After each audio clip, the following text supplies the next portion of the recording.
Okay, so first of all, I want to talk about tech monopolies and why we already saw why that's a problem, but there are other issues that arose that we didn't discuss. And then we'll look sort of in turn at the problems we identified as real in last time's lecture, disinformation, hate speech, AI bias, and economic impact, but also add to that the issue of intellectual property right, which I believe someone raised last time in the question period, some person with a legal background. Was it you? No, okay, anyway. It's a very real issue, and we'll talk about it. I didn't just stick it in because the person raised it. It's in the book, but it's good that it was picked up on.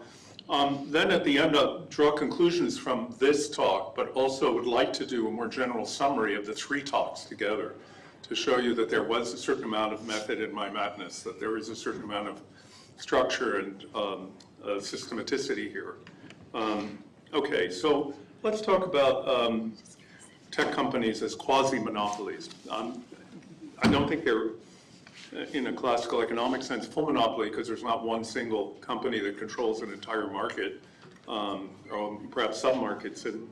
But the large tech companies by which I mean, and we've all come to know and love or hate, whatever, OpenAI, Google, Meta, Apple, Microsoft, they've come to monopolize design and development of transformers which drive large language models. Now there are smaller companies around, one in France called Mistral, which is developing llamas, and those are really nice smaller parameter systems, but these companies listed here have achieved monopoly in a fair number of areas of digital technology and in particular of AI.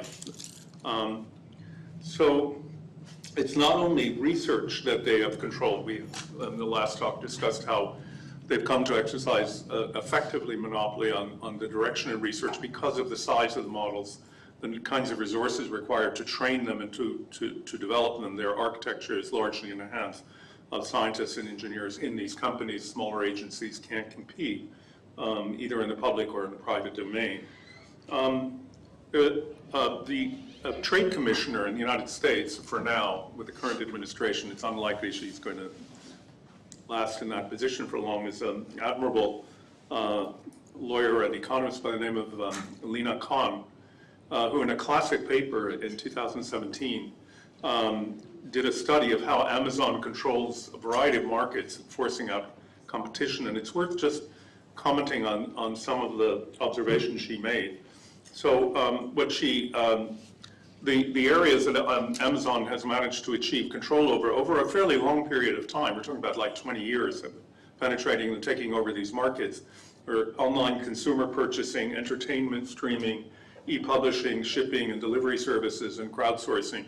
There's a unsubstantiated rumor that certain members of my family are largely responsible for financing Jeff Bezos' trip into space because of some of these services, but it's not true. In any case,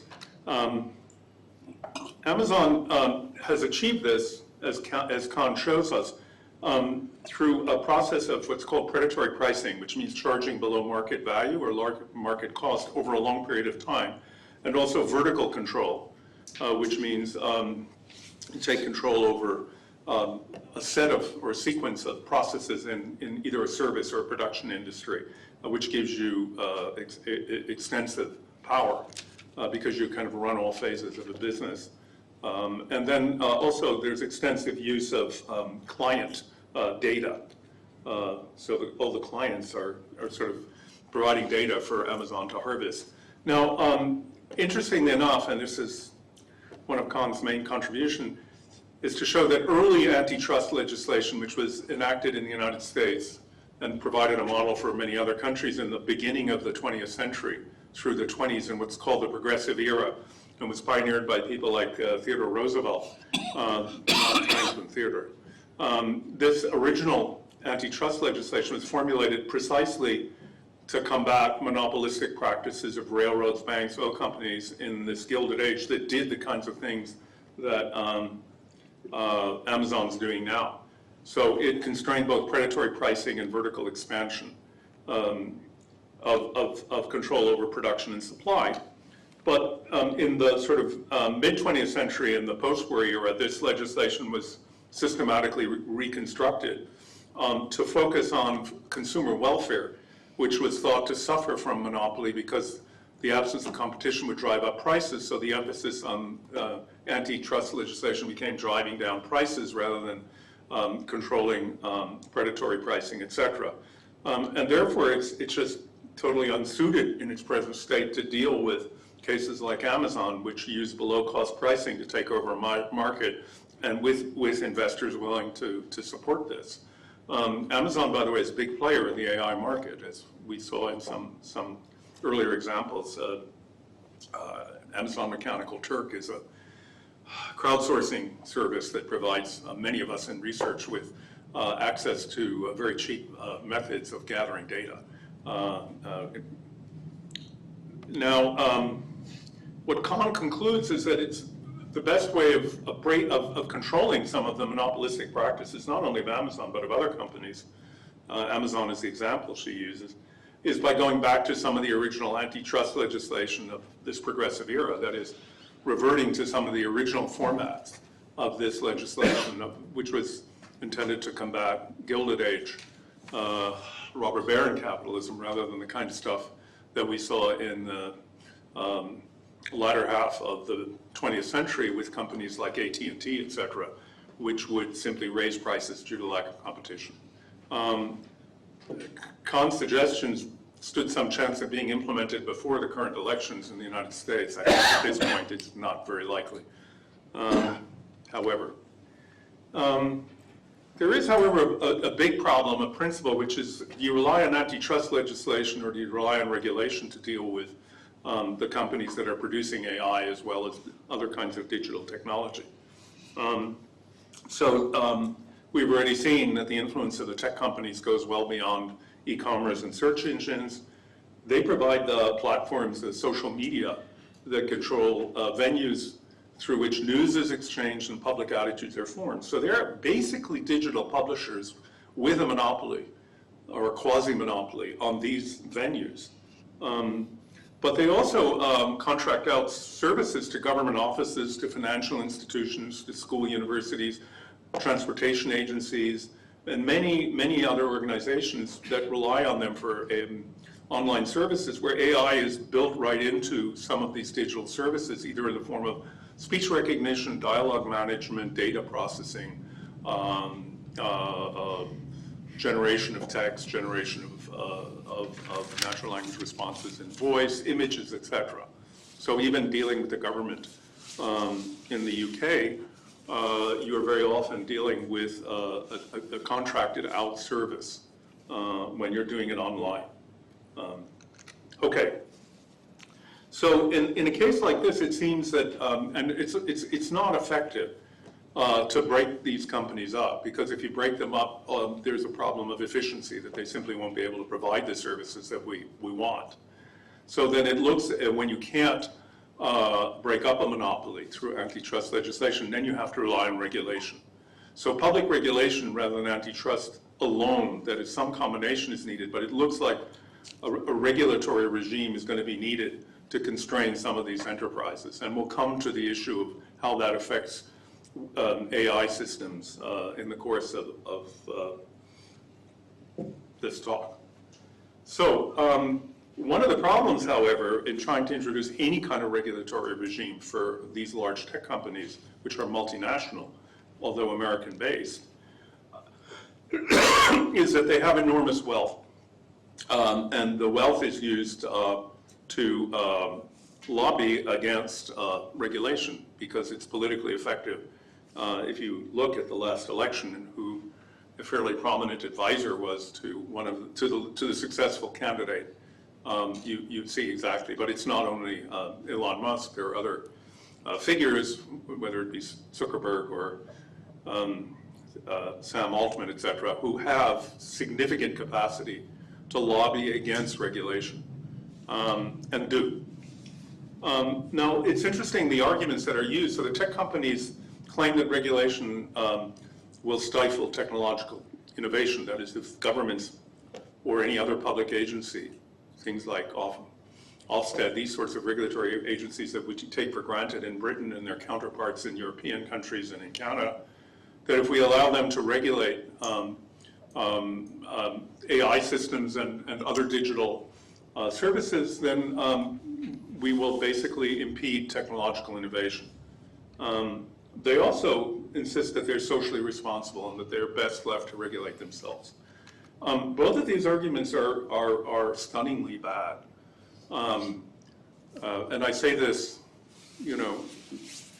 simply by, if you look at the facts, it's not hard to argue against them. It doesn't require a great deal of imagination to see why they're bad. So consider the innovation argument. So most major industries that are mature and deal in products where issues of health and safety and public benefit come up are subject to very rigorous regulation. Consider the automotive industry with the safety regulations. Consider aviation, pharmaceuticals, publishing, advertising, building codes. And yet these industries flourish with innovation often stimulated by the need to accommodate to the regulations. Think of all the innovations in energy efficiency for the automotive industry and the building code. So this is just a really poor argument, and it's self-serving. Now, as for the possibility of self-regulation, I mean, this is essentially laughable, and we'll talk about some data on this. So businesses exist to make profit, not because they're evil. That's what they're there for. If they did make a profit, they'd disappear. So given that role in the market, they can't possibly regulate themselves for the public benefit in a way that we need. They can do a certain amount. But basically, a business will do whatever it can within the framework of the legal system and the regulatory regime that exists on that industry to make a profit. But if that regime is not imposed from outside, it'll make it up as it goes along in order to serve its profit interests, in which case regulation won't be serving public benefit. So it's actually the function of agencies tasked with protecting the public good that have to do the regulation. Now, we will look at a couple of instances in a minute of cases where companies have applied self-regulation in the form of moderation on their social media and control of some of their AI systems to see how well that's worked. So let's look at Facebook, which is part of Meta. Facebook is proud of what it calls a very stringent system of internal moderation to remove damaging posts and disinformation. So there have been some studies on how effective that's worked. So, by the way, Zuckerman has used that argument to try and block congressional oversight of social media. So the Silverman et al. Study in 22 showed that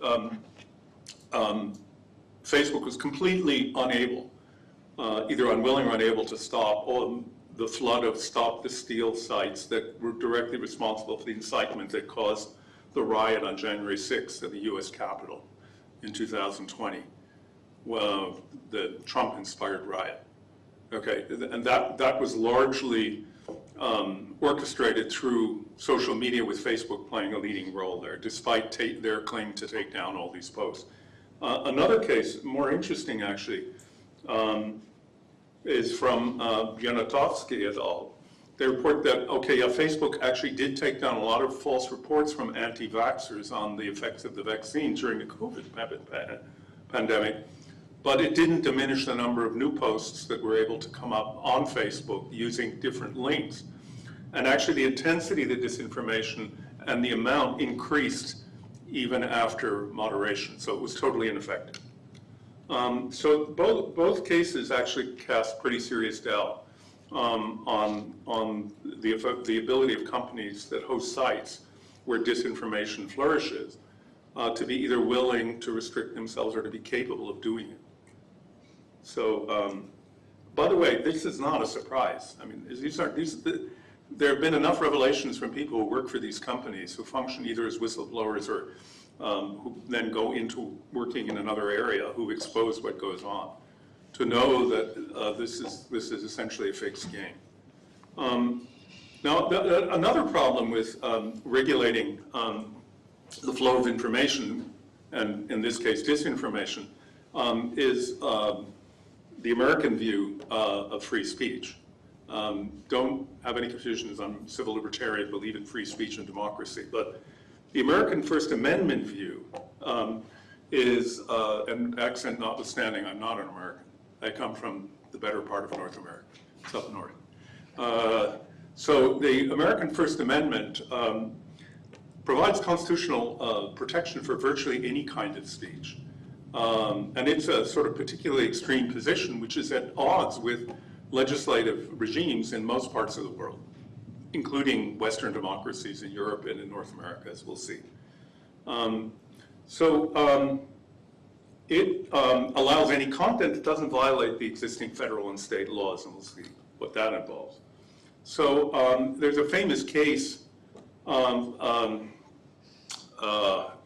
the Supreme Court, which involved a Supreme Court ruling on the New York Times versus Sullivan, where there was a suit for defamation in '64 on grounds of false information, the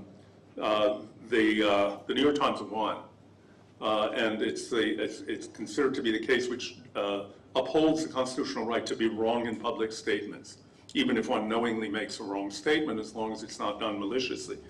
And Kirtley is a legal scholar who works in digital technology, and she defends this view. So it's a kind of radical libertarian view, and it's one perspective on unrestricted free speech, and the motivation for it, the kind of 18th century Enlightenment view of democracy, that there's a free market of ideas, and the most efficient way of dealing with disinformation and hateful speech is counter speech, that is discovering the truth through open debate, where the model of that is a town square or a town meeting. There are problems with this view, very serious problems if you apply it in a contemporary context, particularly of large digital companies in which AI bots are generating disinformation as well as hate speech. So the first is that free speech protections, as they were formulated in say, a code like the American Constitution, were formulated to defend people against government repression of speech, which is a very real concern. You want to be defended against government restricting your speech. But the problem is that here we're talking not about governments repressing speech, but about tech companies working as private agencies which achieve essentially monopoly status for digital platforms which embed AI systems that in themselves generate a vast amount of disinformation and hate speech, and quite deliberately, and it's very profitable to allow them to promote it. So in this case, what one really has is a kind of monopolistic newspaper chain rather than a repressive government. So the question is whether the classic libertarian view is a reasonable one. Don't we need to be protected against those kinds of monopolies and the toxic content that they can spew forth? And breaking them up is not going to solve the problem because it's not feasible economically, and it probably wouldn't work against disinformation. It would just decentralize the venues for this kind of disinformation. Another problem with this kind of extreme libertarian view, by the way, Americans get offended if you tell them that their views are extreme on issues of free speech. As a Canadian, I've had this argument many times. So the American context of speech itself is not unrestricted. That's a myth. The Americans restrict speech. The Constitution restricts speech, and its legal system does too. So there are truth and advertising laws which penalize false or misleading claims and do so very substantively. If you try to advertise a product falsely, you are subject to very severe legal penalties. And it's not only the people the advertisers who are liable, but it's also the publishers.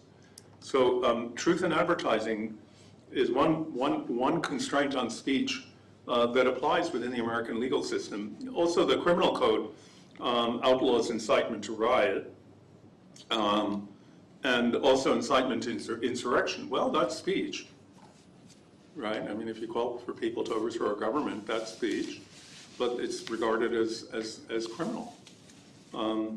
So it seems the radical libertarian view is not as unrestrained as one might think. So it's actually, the question of public policy here in a digital context is spreading false information using digital platforms and AI bots to disrupt a democratic election or to undermine faith in a crucial public health measure during a pandemic less damaging to the public good than calling for insurrection? That's a genuine issue of substance that ought to be discussed. It can't simply be said, oh, that's different. Why is it different? Okay. Now, there are alternative legislative approaches on a spectrum, from the Americans at one extreme to China at the other. So we'll leave out the authoritarian and totalitarian regime models. I'm assuming, at least I'm not interested in following them. If you are, okay, that's fine. But I'm within a democratic spectrum.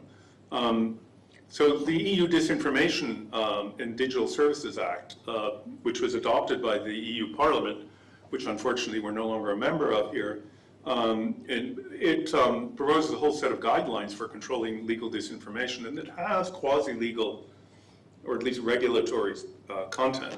And a study by Shattuck in 21, he points out that these and many other EU codes of practice, by the way, this is only one, there are many. The one thing you can count on the EU is to come up with a code of practice, and there are many of them. But for tech companies, they're very weak. And that's because the multiplicity of distinct regulatory regimes that you have distributed across EU countries vary substantially in their view of disinformation and hate speech. So Singapore, for example, which is not an EU country, is, by the way, another extreme. It's at the other end, has introduced a very comprehensive set of measures for restricting speech, for information, and for incitement to hatred in a digital context. But it tends to be unenforceable because most of the content that it's trying to control comes from outside the country. Singapore is just a tiny little place. It's a city-state. Australia has a narrower set of restrictions, and they're of limited use in dealing with the problem precisely because they're so narrow. Germany has actually a pretty comprehensive set of penalties that imposes on companies that have failed to remove what it regards as dangerous content. But the problem is monitoring and implementation, okay, even when it's automatic, that is, uses AI technology of the sort that we discussed, sentiment analysis, hate speech recognition, etc. It's only partially effective. So distinguishing between legitimate expressions of false or misguided opinions that should be protected in a free society, and spreading harmful disinformation that merits legal intervention is one of the main challenges for regulating AI and the digital content that it's helping to produce. Okay, so clearly we do not want to regulate speech which is obnoxious but not harmful, in the sense that it doesn't threaten foundational institutions or human security. But on the other hand, we do want to restrict speech which is having the terrible effects which we discussed in the lecture last time. And finding exactly how to reach that balance and construct an effective regulatory regime is one of the main challenges of public policy now. Let's go on to property rights. So this is not a problem people have sort of thought about a lot in the past, but now think of the AI systems we discussed before, the large language models, transformers that drive them, they're trained on vast amounts of data, okay? And almost all of this data is actually copyrighted. The texts, right, and the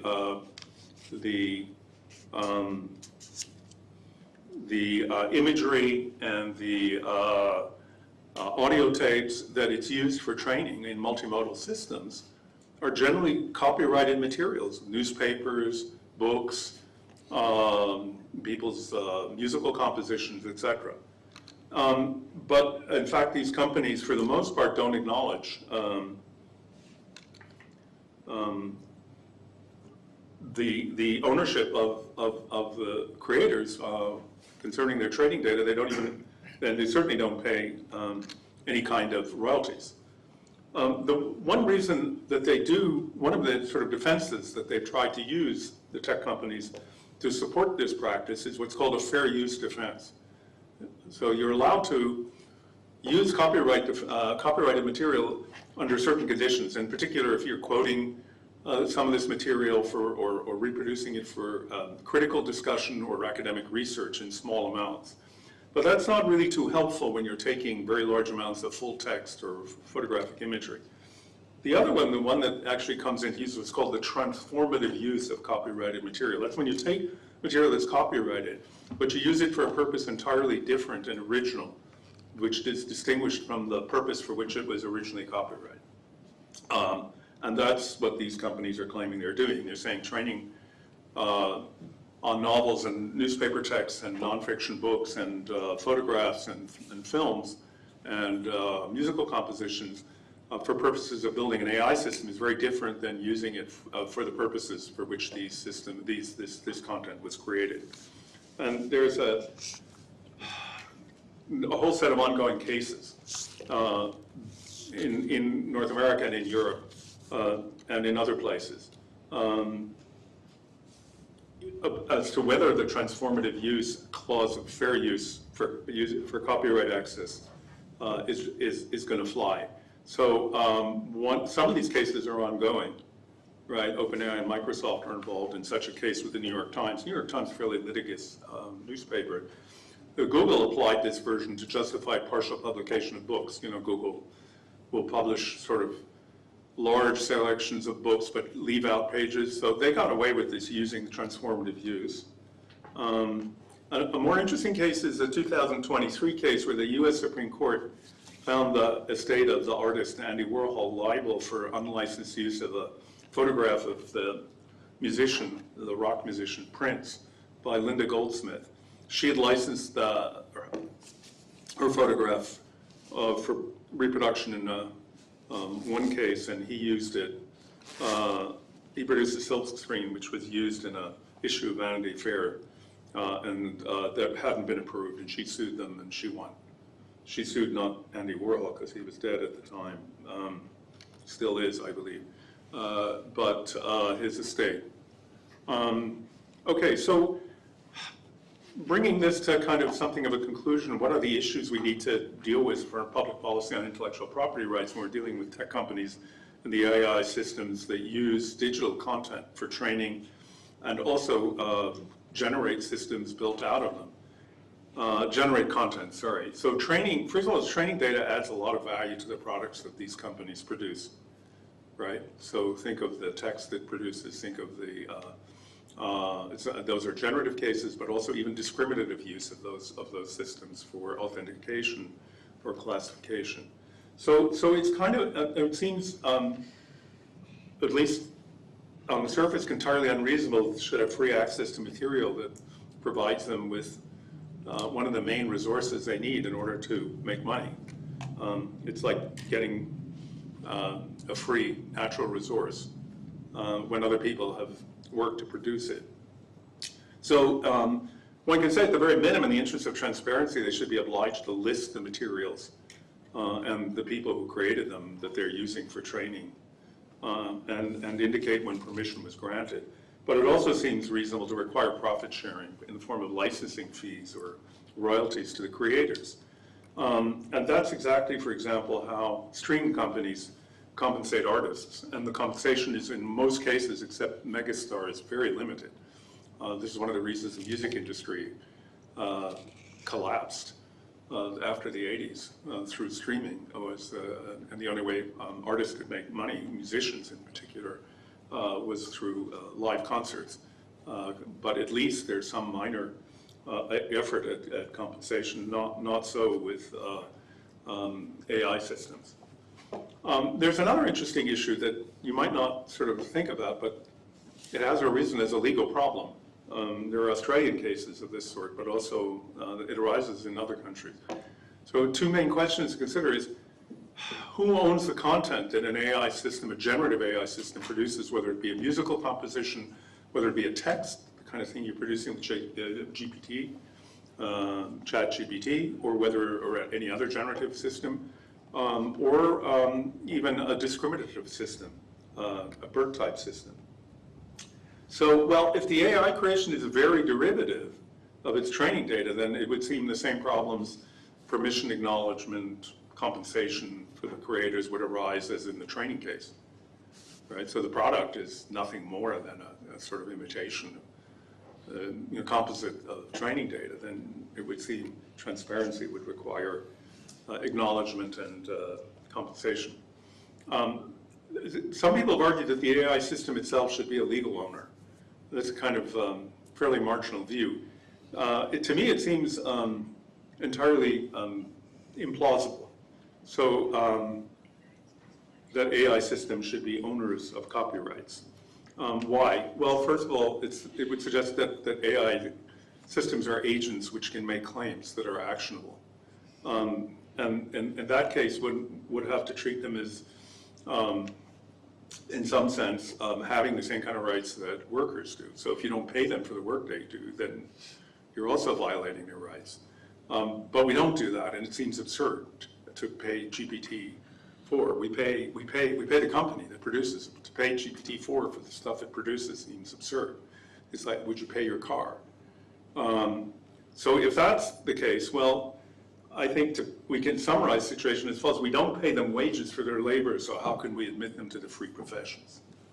In other words, these are not agents in any interesting sense. They're instruments, even when they're created. Okay, now the hate speech situation is directly parallel to the disinformation situation, and the range of legislative approaches are the same. They run directly parallel, and the laws covering disinformation tend to extend to hate speech. So the fact that most social media platforms are hosted by US-based tech companies where First Amendment protection extends to hate speech very broadly, including some really unpleasant stuff, whether it be pornography or Nazi-style stuff or viciously anti-female stuff or whatever, racist and anti-Semitism, that kind of thing, anti-Islamism. It makes regulation extremely difficult because they host them in countries where that speech is protected, or in a country. But it's worth noting that the American approach is really an outlier even in North America. So the Canadian federal law from 1970 on, the Canadian Parliament, it's not part of the Constitution. Well, it is part of the Constitution, but it's actually the legal system, the penal code, outlaws incitement to both individual and group hatred. And Mexico, which is the southern part of North America, it's Latin America, but it's not South America, it's North America, also has anti-hate laws which cover racism, and they include speech. So there's no other country in the world, other than the United States, no other democracy in the world, in which hate speech is fully protected, right? So the eccentricity of that view is often not appreciated, particularly by its advocates. Okay, it's seen as a condition of democracy. It isn't. I mean, Canada and Mexico are democracies. Britain is a democracy. They're at least as viable as pluralist democracies as the States. Okay.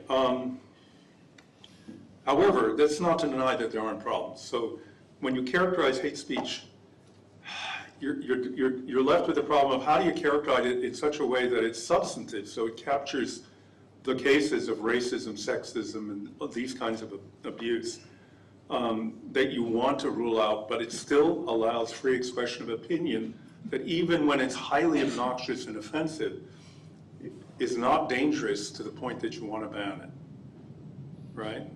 Think of arguing with members of your family or your friends. I mean, they can have really obnoxious opinions, but do you really want to ban them?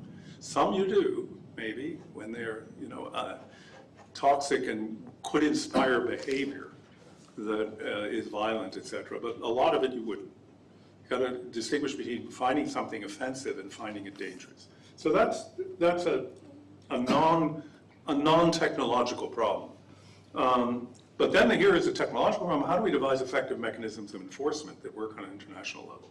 Because these are international problems, and most of these regulatory mechanisms are national. And unless you're a very big country, like the States or the EU as a bloc, the success of your regulatory regime will be extremely limited because its reach will be highly constrained.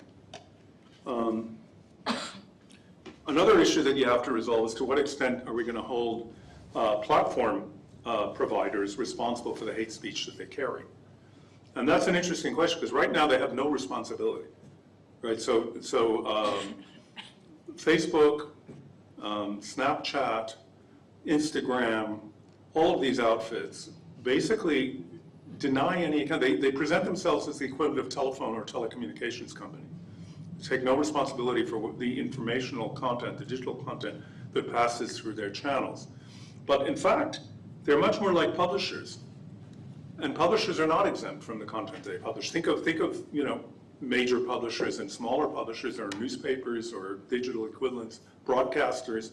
They're entirely responsible for the content that they carry. Hence, if you've ever published a book, you'll know that their contract will include assurances that there's nothing libelous, and if there is, you'll take responsibility because the company is held liable. But for some reason, these companies are regarded as exempt, and that's a result of deliberate lobbying, once again, through the American legal system, to make sure that these tech companies are not held responsible for the content that they carry. Okay, let's go on to filtering out bias. So we saw in the last talk 2 weeks ago that a lot of bias, racial and sexual, is built directly into some of the assessment systems of AI expert systems, both in things like medical diagnostics and treatment recommendation systems, and also for loan and financial industries, and a variety of other applications. And we also found that when attempts were made to eliminate these biases through refined machine learning methods, right, normalizing populations, fine-tuning, et cetera, other difficulties. So we had the mortgage and loan case where the racial bias, the anti-black racial bias was eliminated, but then unfortunately false positives for loan recommendations came through to the point that any company that adopted the system would go broke because they were giving loans to credit unworthy people, right? White as well as black. It was not, and that part tended to run across racial boundaries. So that's the problem, is you fix a problem and you create other ones.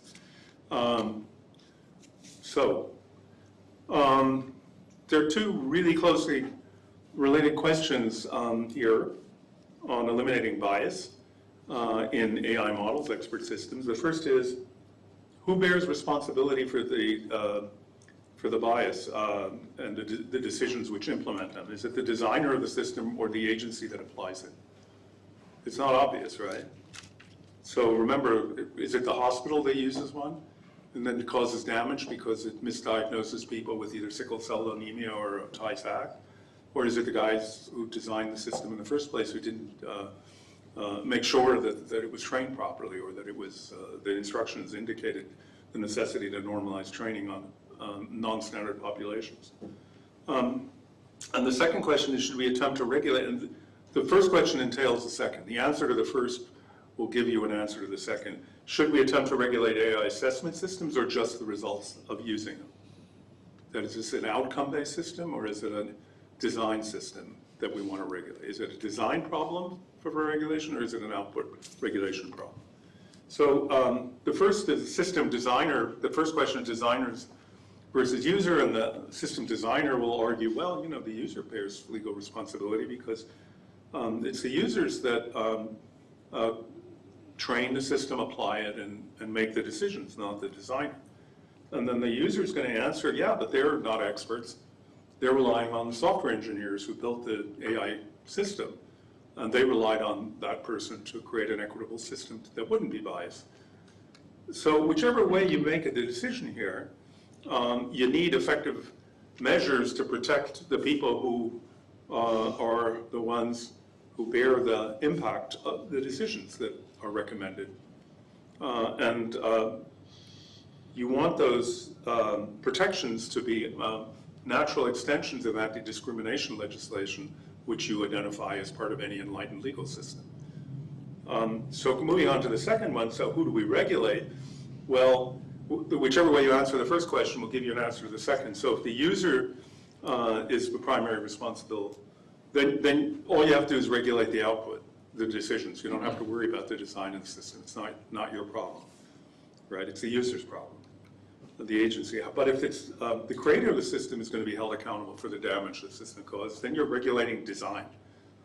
So at that point, software engineers are the ones who are going to be subject to regulation, right? And then the argument as well is this, a system that has safety implications, so therefore it's design.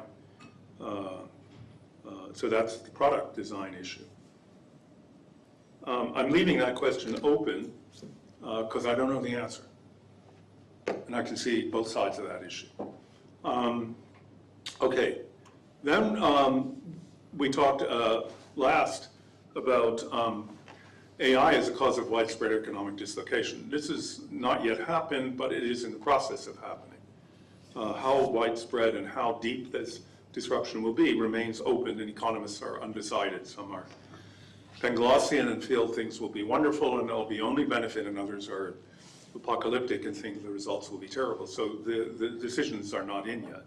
But we know that AI automation threatens job displacement across a very large spectrum. It could render many positions that are obsolete within a very short period of time. And these are going to include not only traditional manufacturing, but also highly skilled professions, and not only service jobs, but expert positions like software engineering or newspaper editing and whatnot. Should this happen, I'm saying should it happen, and not be properly managed, the result will be massive social dislocation and political instability. Some of which, by the way, we're seeing already as a result of economic inequality that's coming from other sources. So how do we mitigate that should it happen? Well, the only way that I can imagine is through large-scale public investment in services and in alternative forms of employment to protect the people who are displaced. And that has generally been the approach of enlightened societies in the past, right?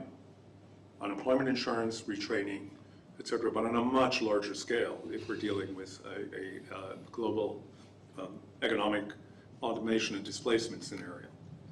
Now this is going to require massive spending of public money, and the obvious question is where it's going to come from. So I'm not going to solve that immediately, but the obvious question, the obvious source of revenue is normally income tax, but if people are unemployed, then you don't have tax revenue to provide it. So you think of corporation tax as an obvious. In other words, the people who have the money are the ones who contribute to mitigating the effects of the technological change which they're creating, which would involve none other than the tech companies we've been discussing, which are the leading sources of wealth amongst multinational companies. So you would think that they would be the ones you would want to raise the revenue from through corporation tax. But here's the problem. Corporate tax avoidance. So the wealthiest multinational companies generally apply legal tax avoidance schemes by playing tax regimes off against each other. That is, they make their money in a possibly high tax country, but declare the profits in low tax company. So for example, they'll make profits in the UK and the United States, which have higher corporate tax rates, or did at a certain point, but declare their profits in a country like Ireland, which has lower tax rate, corporate tax rate, in order to attract that kind of corporate investment. And the main offenders here are US tax companies, US tech companies once again. So the British, the UK Company Tax Watch agency, which is a tax audit agency, estimates that 7 of the corporations of the US tech companies, the large tech companies, avoided legally through tax avoidance. This is not tax evasion, it's tax avoidance. Avoided paying £2 billion. This is an estimate, it's not fully verified, but it's an educated estimate, it's a reasonable estimate. In UK corporate taxes in 2021 through this kind of profit transfer maneuver. And these are the ones that make the honor list, Adobe, whose offices you're seeing these slides. I wanted another program, not because I have anything against Adobe, but I didn't want these borders. But this is an Adobe visualization. Alphabet, which is Google, Amazon, Apple, Cisco, Meta, which owns Facebook, and Microsoft. Okay, these are all American companies. They made lots of money in Britain, and they avoided paying $2 billion. In Britain, think of other countries. So add it up, the amount is huge. So Nair, the economist, describes the mechanisms of corporate tax avoidance, which are intricate. They involve a variety of maneuvers. They're fully legal. And he summarizes in a recent OECD, that's the Organization for Economic Cooperation and Development, a proposal that is an OECD proposal to constrain the practice by establishing a minimal corporate tax on all which would be like a minimal income tax, but it would apply across the OECD. Whether that could be enforced or not is very much an open question. So what we see here from all of these issues is that the individual countries, for the most part, are not in a good position or a strong position to respond to the problems of the AI revolution. This list of problems, things like hate speech, things like AI bias, intellectual property rights, disinformation. Why are they not in a strong position? Because these are essentially problems that emerge from a technology developed by large multinational corporations, which are able to create content, build systems in markets that escape national regulation in an effective way. Not in all cases, but in most. Now, what that means is that the only way to deal with these problems is coordinated efforts in a multinational framework. And such a framework, unfortunately, doesn't exist. The larger the unit, the easier it is to regulate. So the EU is in a better position to regulate than Britain, as is the United States. But what one might consider is using enlightened trade agreements, the sort that the World Trade Organization might propose, as a way of regulating practice as a condition for entering a large market. Okay. If we don't obtain the revenue as well as the regulation, the results can be fairly catastrophic. Okay, we will not be able to offset either the economic disruptions or some of the other problems. And that, unfortunately, is something we're seeing. So let's draw some conclusions now, and then move on to a quick summary of all three of these talks together. So in this talk, what I've done is I've briefly considered 6 public policy issues raised by actual, as opposed to the imagined problems that the AI revolution is producing. These have received various degrees of attention, from substantial to non-existent. But they are all, it seems to me, highly pressing issues. How we resolve them is really very much going to determine the way in which AI technology is integrated into our societies. Right? These are not trivial issues. Now, these aren't matters that we can afford to leave solely to the vicissitudes of the market, like self-regulation. It's not going to work. They ought to be, because those markets are dominated by the very companies which are producing some of these problems. Again, not because they're evil, but because that's the way large multinational companies function. So if they're not properly regulated, we will have what we have. And if we don't know what it is to regulate and what we're regulating for, then the problems will persist.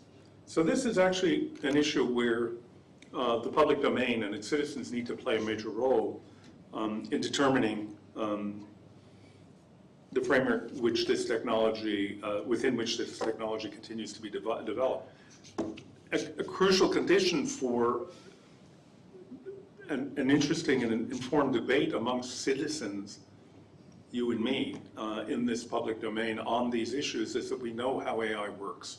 And that was the purpose of the first talk, in the first part of the book. If you don't understand the basic engineering and scientific concepts of machine learning and deep learning and the different phases of contemporary AI systems, then much of the discussion is completely ungrounded. At that point, then, trying to approach public policy issue becomes essentially walking in the dark. Not dancing in the dark, you're walking in the dark, feeling your way in such a way that you really have no clear sense of the terrain. So it is crucial that people educate themselves on the science and the engineering of AI, at least in outline, in order to be able to participate in the discussion. And if you don't participate in the discussion, then you're leaving the decisions to other people, which is never a good idea. I will come to all the questions in a minute. What I'd like to do in the last 10 minutes is do a real fast summary of the 3 talks so that everything is got some degree of perspective here. So if you remember in the first talk, I talked about the early years of AI, when AI researchers were experimenting with diverse methods and frameworks in order to, and the main concern was to model different aspects of human learning and reasoning. And the systems that were being used, one of the first was Rosenblatt's perceptrons, which was anticipating current neural networks, feed-forward neural systems, which had no memory. Symbolic AI systems that emerged when the limitations of the then neural networks became apparent. We got logic-based constraint satisfaction solvers, non-monotonic logics, Minsky frames, Shank scripts, Zada's fuzzy logic and set theory, grammars, rewrite systems, parsers, and Bayesian probability models. In all of these systems, we found that hardware limitations in the absence of substantial amounts of digital data, most of it had to be produced by hand, constrained the early AI systems to really small-scale systems. They were toy systems with very limited coverage. They were basically lab demos. A lot of it canned to make sure that the funders had an impressive show when they came by, and then would break down if anybody tried something that it hadn't been designed for. So this produced a case of AI seasons, that is the initial excitement of the prospects for AI breakthrough would regularly alternate with disappointment and crash in funding and investment. So you got AI summers followed by AI winters.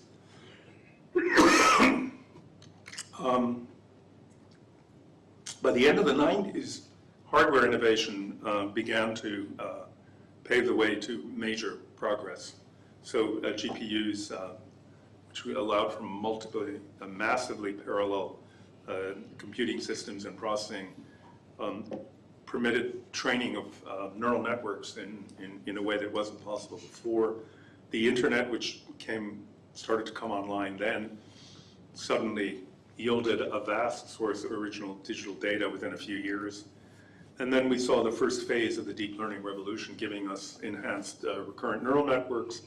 LSTMs and GRUs provided selective filtered memory across a sequence, and that allowed us, these systems, to identify long-distance relations and in non-adjacent components of input, which hadn't been possible in the earlier neural networks. Convolutional neural networks moved from lower level to higher level representations of features, which you didn't have to hand code, they were automatically inferred. And that permitted increasing accuracy and recognition of visual images and also of speech. We also saw that much of the power, even at this first phase of the deep learning revolution, for a deep neural network comes from its embeddings, which in the case of linguistic applications, this consists of abstract representations of word distribution patterns, a kind of geometry of word interactions or word co-occurrence possibilities that are extracted from a corpora on which a system is retrained. And then extended to multimodal systems, we got other distributional patterns, sort of more abstract embeddings, which encoded distributional patterns of linguistic and non-linguistic data in tandem. Then when we added attention in this narrow technical sense of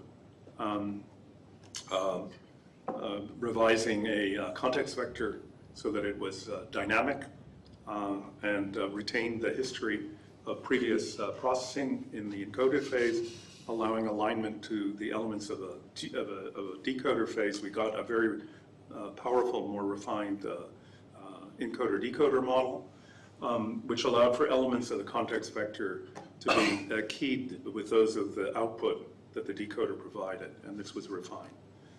Then the second phase of the deep learning revolution gave us transformers consisting entirely of attention blocks.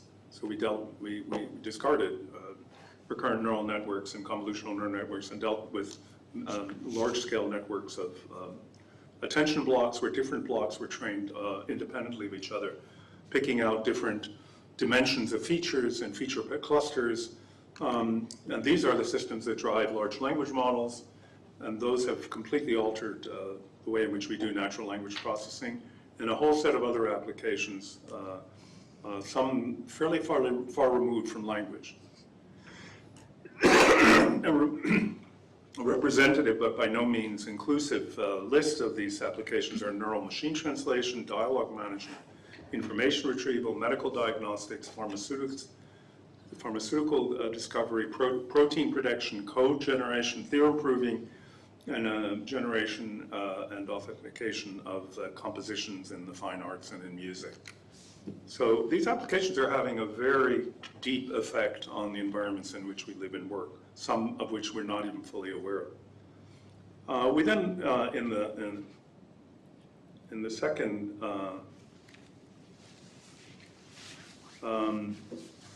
talk, we looked at different kinds of fears that surround the AI revolution.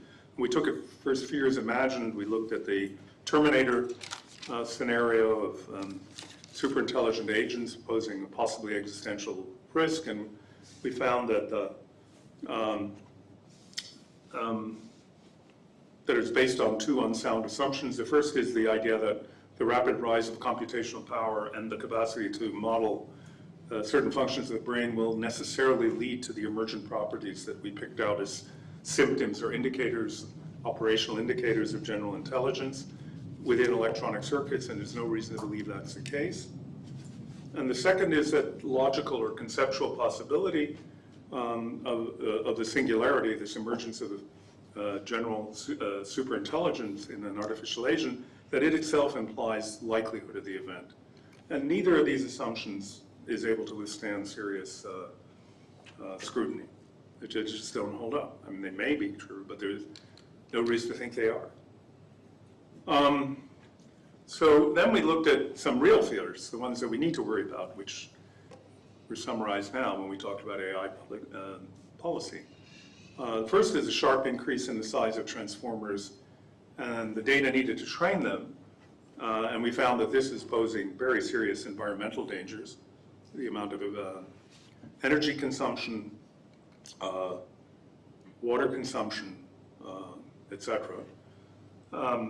We also found large tech companies have now come to exercise a near complete monopoly on research and deep learning, thus basically forcing out universities and smaller public and private agency startups as major centers for research as they were in the past in AI. We also noted that large language models become engines for disseminating disinformation, fabricating news, hate speech, and that these kinds of toxic uses of bots or chatbots are undermining credibility of fairly basic foundational institutions. We found that expert AI systems that are used to assess candidates for jobs, loans, and medical treatment, a whole variety of other things, incorporate biases, and that this causes discrimination. And we found that AI has the potential to drive wide spectrum automation across the economy that could threaten major economic and, as a result, social disruption. We concluded today with public policy where we said AI revolutions has achieved enormous success in a really short period of time, like 20 years, in solving what were thought to be insurmountable engineering problems. What AI systems do now, this was thought to be impossible when I started out as a young AI researcher at IBM in the 80s, and this was thought to be science fiction. For example, generating fluent text and engaging in a coherent dialogue, accuracy of speech recognition, and a whole lot of other applications were thought to be essentially beyond the reach of these systems. This has produced very major benefits, which should not be underestimated. When people worry about what the bad things systems do, these systems also necessarily recognize good things they do. But it's also created pressing environmental, social, and economic danger.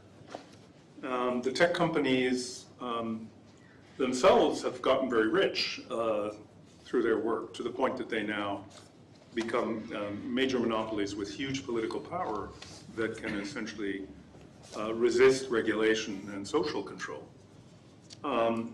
And the current development of AI systems is a really clear case of the need for public regulation, but the absence of the will to do it or the possibility of doing it. And one of the main factors there also is the absence of public understanding of how AI works. And that is unfortunately the result of mystification of AI as a kind of magic, which is one of my main concerns was to dispel that mystification, to say these are actually perfectly comprehensible, ordinary, mathematically implemented engineering systems which you can understand, at least in outline, well enough to take informed views on some of these very pressing public issues.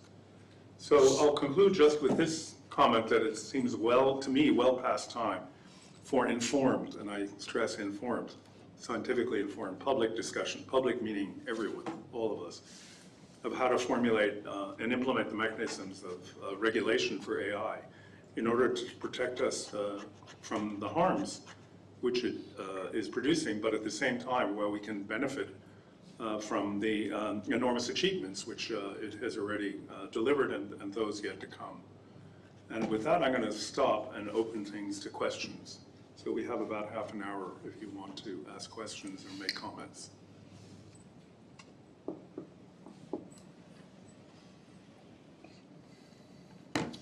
You're either shocked or bored. Yes. So, just on the point of kind of informed public discussion, could you maybe try and outline sort of a kind of minimum level you think would be useful for it? I mean, it's sort of, yeah, I mean, I'm kind of been talking to people who have no idea. But the reason they have no idea is because they haven't bothered to find out. They spend a lot of time on devices which connect them to AI-run systems, but no time trying, or very little time trying to penetrate the systems that are developed, that are moving and the content that they're consuming. Now, I mean, yeah, the argument, this is hard, this is technical. I gotta admit, my sympathy for this is kind of limited. You know, people are enormously talented at using digital technology, much more than I am, by the way. My kids, my grandchildren can fix my computer better than I can. They can negotiate my smartphone through apps in a way that I couldn't do it. If they could do this, they can bloody well understand the kind of stuff I've been talking about here. You know, it's not an absence of cognitive or intellectual ability. It's an absence of I think it's, first of all, deliberate mystification on the part of, high priests who want this stuff not to be fully understandable, but also laziness. Oh, it's math, etc. Actually, first of all, some math is actually accessible to almost all people. Second, you don't have to get into all of the equations that drive particular systems in order to understand how they work. You know, a diagram can often clarify it. People sit and watch wonderful documentaries about space exploration, about particle physics, and understand a fair amount about this, and thus willingly contribute tax dollars to billions in pounds or euros or whatever to CERN and whatnot. Why can't they spend a certain amount of time worrying about how these systems actually work, if they're going to control so much of your life? Yeah. My question develops a little bit on that, but perhaps from a more philosophical level. So taking as an assumption that... You have to speak up. My hearing isn't great. I don't speak very loudly. So it builds on how we should raise awareness about how AI works. And I'll assume for this, though you can challenge this, that in order to have a widespread understanding, so that people from multiple perspectives can engage in this discussion, we might want to introduce part of this understanding at a school level. So my question would then be, and it's a big question, do you have an idea about how we should approach education at a school level? So, for example, developing skills, but also in mathematics, it's not always apparently useful, so that we can introduce this at a school level, because subjects like physics, like mathematics, at that point take a long time to tie into the issues that Okay, I mean, I'm not the best person to give views on school. My kids finished a long time ago, now, the grandchildren. I will confess a personal view, which is, I don't want to call it a prejudice, but a view, which is I think allowing people to drop math before they finish high school is a catastrophe. It should not be allowed. I mean, math and science, these are, and yeah, everybody, wants to be creative, et cetera, et cetera. If you don't understand math, I'm talking about basic math, and if you don't understand basic science, when you finish school, you don't understand a really important part of how the world works. And that should not be allowed. However, that being said, one of the advantages of the digital technology is the ease with which all of this information is easily available. For example, these lectures, but many others, far better on machine learning, are available on YouTube for free. In addition to all the garbage, there's vast amounts of really good stuff. So you can take a Stanford course for free on machine learning, pitched at a basic level. And people, were willing to spend half an hour a week or an hour a week.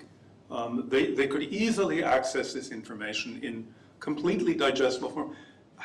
Let me let you in on a trade secret. Many of us who are, sort of older but in advanced stages of research will very often go onto the internet and listen to graduate students give lectures, really good lectures, much better than we could give, explaining certain aspects of the field that we're not familiar with. That's all there. The courses are there, the explanations in different formats, some of it diagrammatic, some of it more technical, some of it less. There's a surfeit of this stuff, and most of that stuff is not infected by disinformation because it's not sexy enough for people to mess around with. It's not political, etc. I don't understand why in an age where aside from the self-help videos, content that's available, this is all there. You don't even have to buy a book. Why you can't sit down in front of your computer or your telephone. Your phone, it's not a telephone, you're not supposed to speak on it anymore. That's apparently an app you're not supposed to use. The phone is not for speaking. But why people do not use the devices that take up so much of their time to educate themselves.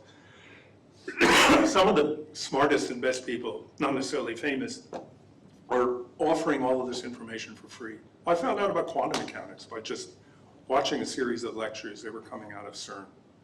And, outstanding for a fairly popular audience. It took an hour. It's all there. There's no reason, and it's free. It's all free, and people are anxious to share. They're excited.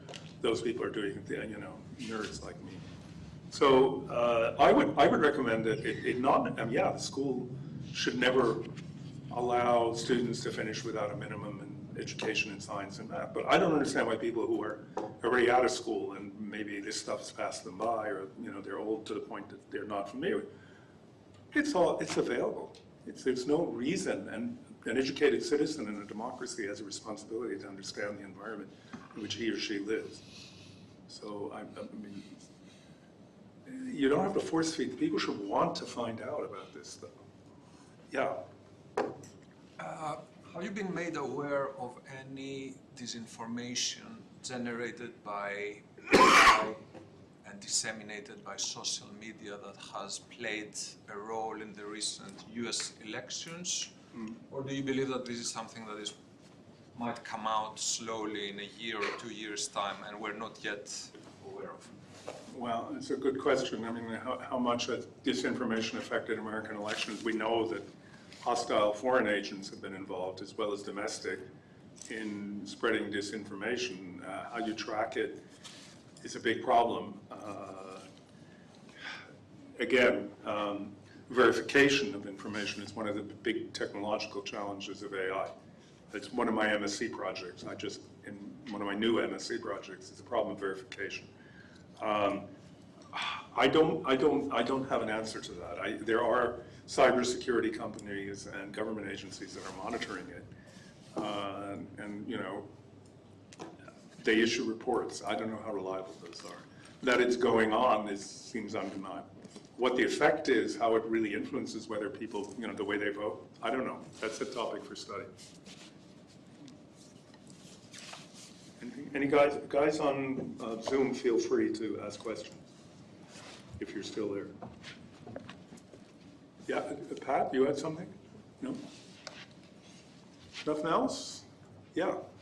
Well, you mentioned somewhere along the lines that you believe that tech companies are not platforms but rather publishers. Yes. Well, that's a tricky one because, for example, when I post something on Facebook, I don't really want Facebook to read through all my posts. But if they don't read through all my posts, then how they can be responsible for what I publish there? So they're not publishers because media, like not social media, but mass media, they have finite number of staff members who write for them, either freelance or on the site, but still they know who they are, and editor can kind of send the message what they expect from staff and what they don't. But those platforms are huge, so Yes. they can't really possibly analyze every post that goes through. Right, no, that's true. That's one of the points that I raised before was that automatic, that is machine learning methods for identifying disinformation and hate speech have made a lot of progress in some of the, and that seems to be the future of moderation. The other point, or first one that you made, is actually a really good point, which is, well, what about cases where you restrict the readership, so you have kind of only your friends are seeing what you post on. Do you really want to treat Facebook as a publisher there? That seems to me a good question. I mean, I'm very, very, very selective in my Facebook page. I mean, my kids tell me it marks me as antediluvian to use Facebook. I shouldn't be on it. I should be dancing on what is it, Instagram, or posing on Snapchat or whatever. TikTok, sorry, it's TikTok. That's where they learn about the Middle East, is on TikTok and various other scholarly sources. But yeah, what if you have a really restricted environment? I mean, maybe you can, I think that's a fair point. You can say, you have to have a certain size of readership before you really seriously consider it a publisher. So, if you have, let's say, 20,000 readers, you're a publisher for that purpose, whereas you had 10, it's a kind of neighborhood. Then there's a problem with WhatsApp, which is encrypted, and how do we supervise it without interfering in privacy? These are very reasonable points to bring up. That's why I said I didn't have answers. It does seem unreasonable, however, that something like YouTube, which is open to everyone, right, should not be considered a publisher for all intents and purposes. Because what you access on YouTube is not that different. It's a streaming company from what you would get from another streaming company. I don't know, Netflix and they are definitely held accountable for their content. Right? If you put up a seriously offensive film on Netflix, you'll have legal problems. Why is it not? You will have on Netflix. Sorry? Netflix will have. Netflix will have. So they have to monitor absolutely everything that goes through them. Yeah, absolutely. Same as YouTube, same as Facebook. Yes. That's a bit of... Well, Facebook, we said, I mean, if it's a small audience, perhaps you want to exempt them. You don't want your regulation to be absurd. Right? You don't want it to stifle communications in small groups that are effectively private conversations. So what's the private and what's the public sphere? These are good questions. This is why you need legal precedents and legal litigation very often to resolve them in a way that evolves over a period of time. Right? I wanted to pose the issues and indicate that there are some very serious questions without providing unambiguous answers to them. But I appreciate the need to refine and to bring in caveats. You had a question. Yeah, it's more of a note that there's a postdoctoral researcher called Kars Alfrink, and he's a designer, and he's investigating the design of contestable AI, he calls it. So he suggests that you previously talked about this problem of who's responsible, who you need to regulate, the user or the designer. And he's saying, well, for example, any AI systems that might be implemented in public spaces or for basically decision-making in public concerns should be contestable in a way that users can challenge it or be involved in the decision-making in some point. And that's the designer's role, to implement these kind of processes through the system. I see. So it's kind of consumer protection. Yes. I mean, it's also, in a way, it is implemented in social media to some extent, because you can, you can complain on a post or try to. Have you ever ask tried to for its complain removal. about a social media post? Tried. I don't know what happened.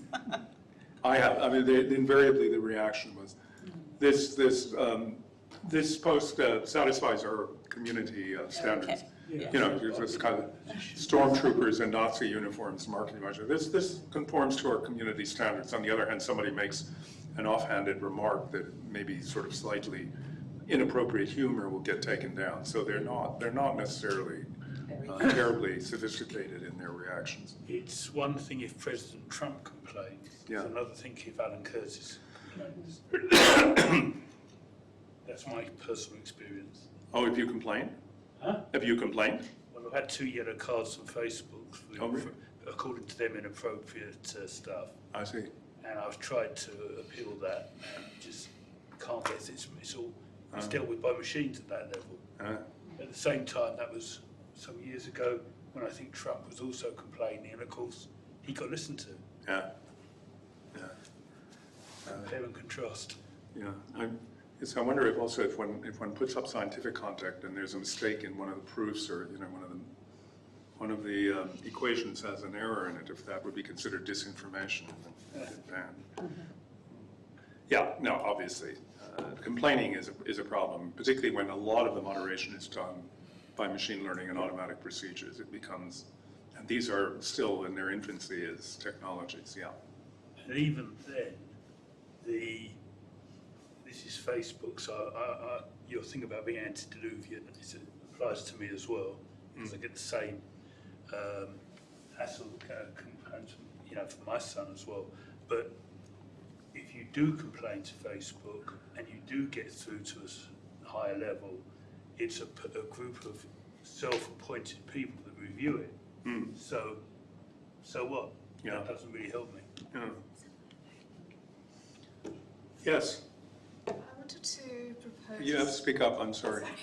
I wanted to propose a scenario in terms of the tech company monolith and the argument about who should be regulating. Because at the moment, let's say specifically with social media sites, you have a limited number. You have, TikTok, Facebook, that sort of thing, and they're owned, a lot of them, by the same company.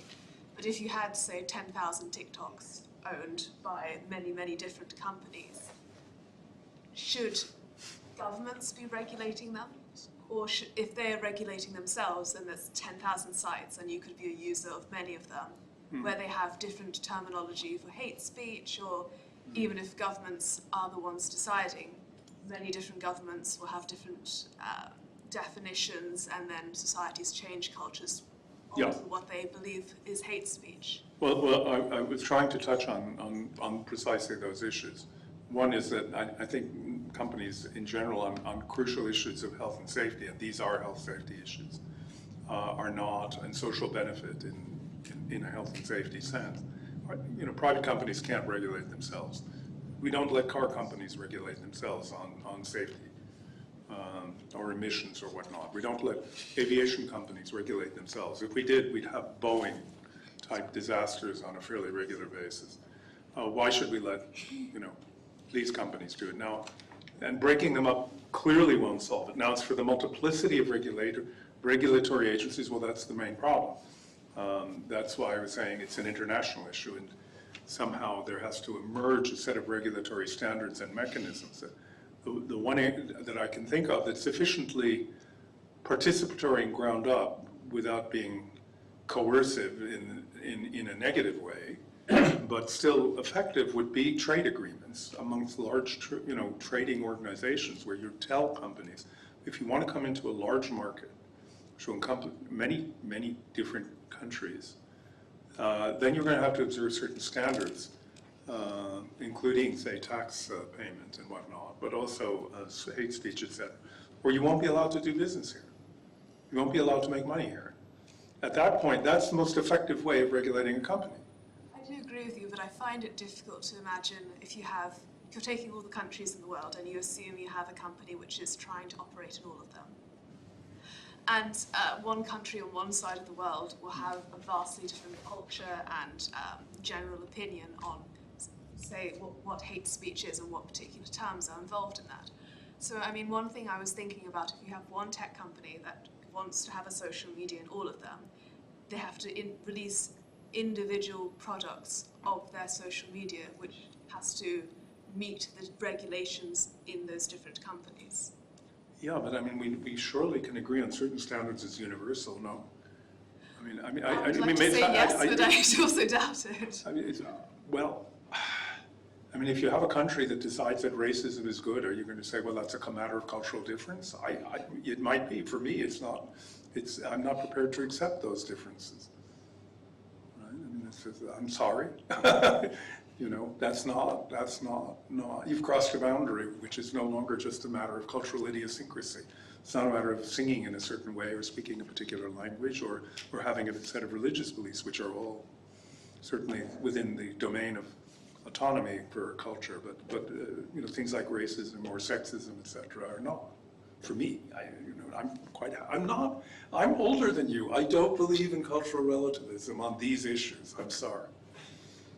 And I think the willingness to indulge it is a problem here. Yeah, no disrespect to varieties of cultures. No, I understand your point. Yeah. Sorry, go ahead. First of all, thank you for a very informative seminar. I only joined this My session. pleasure.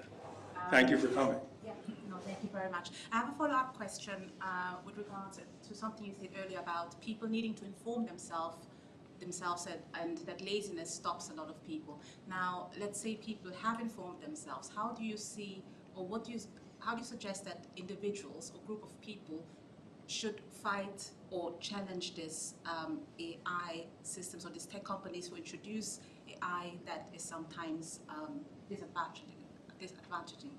You mean what actions should they take? What actions should they take? Well, you hopefully would demand of your own government that it participate in an international discussion of regulation. And in areas where it can regulate nationally and locally, that it do that.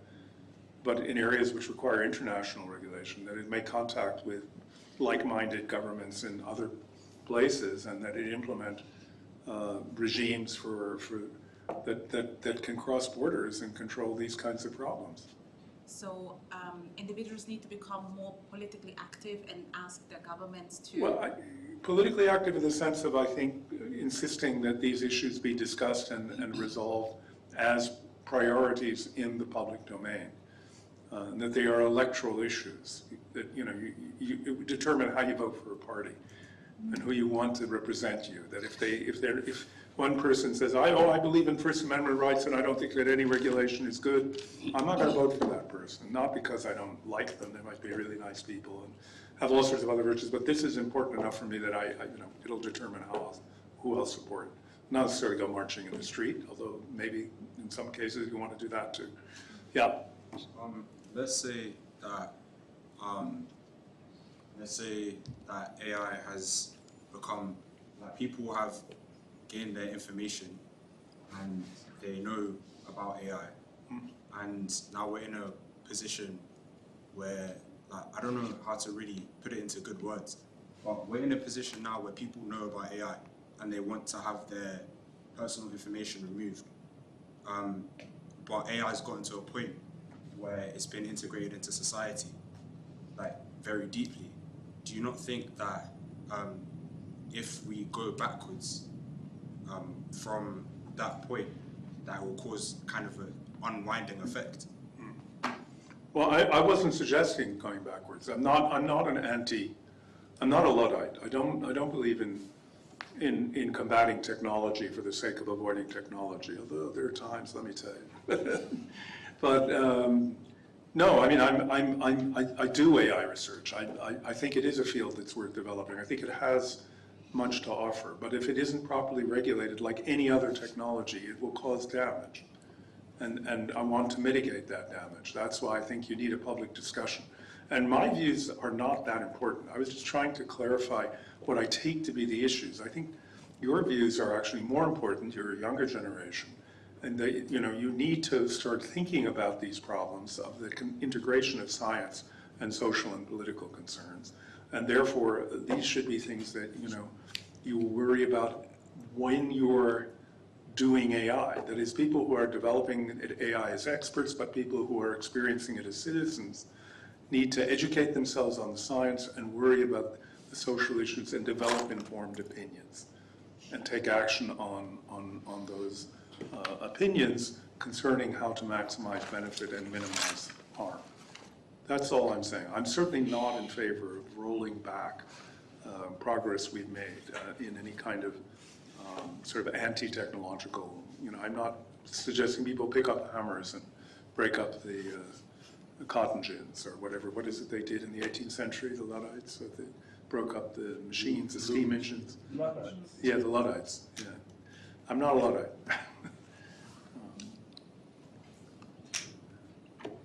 Yeah. You mentioned some alternative forms of employment as one of the possible ways to push back against the economic impacts of AI. And I was wondering if you could specify a little bit more what you think those might be. Okay, good question. Whether you think that AI will also generate new jobs as well as like taking away some jobs. Yes, it could, certainly could. But I mean, the kinds of, some people think, oh, good, we'll simply be free to sort of lounge around and play music or not lounge around and do other things, travel or whatnot. I think, actually, I'm not a Marxist, but one thing Marx said that is true is that humanity is a creative animal, productive animal. That people do need to do things that they feel is of social benefit, to have a sense of purpose. So being forcibly unemployed is a source of major social conflict, and we've seen that over many periods of recession and depression. So what kind of alternative employments? Well, let's say you don't need, robotics can take care of most heavy manufacturing, and a lot of skilled labor then gets replaced too, whether it be expert assistants, et cetera, not entirely, but the number of people you need to fill medical positions, et cetera, is reduced. There are many other things you can imagine which are now considered luxury, whether it be librarians or whether it be creative directors or high-level software engineers or educators. Maybe the schools could be properly staffed for once. Vast numbers of other areas in the services and in the helping professions, caring professions, creative professions that you can imagine providing employment for people that's socially useful, that benefits, right? That produces stuff we want, that has market value as well as personal value. But now there's no money for it because, okay, but if money is made available to it, because the profits from AI are used for that, all the better. That's what social progress consists in. I don't have specific jobs in mind. We don't know exactly what a highly automated AI-driven economy is going to look like, but we'll get there much faster than you realize.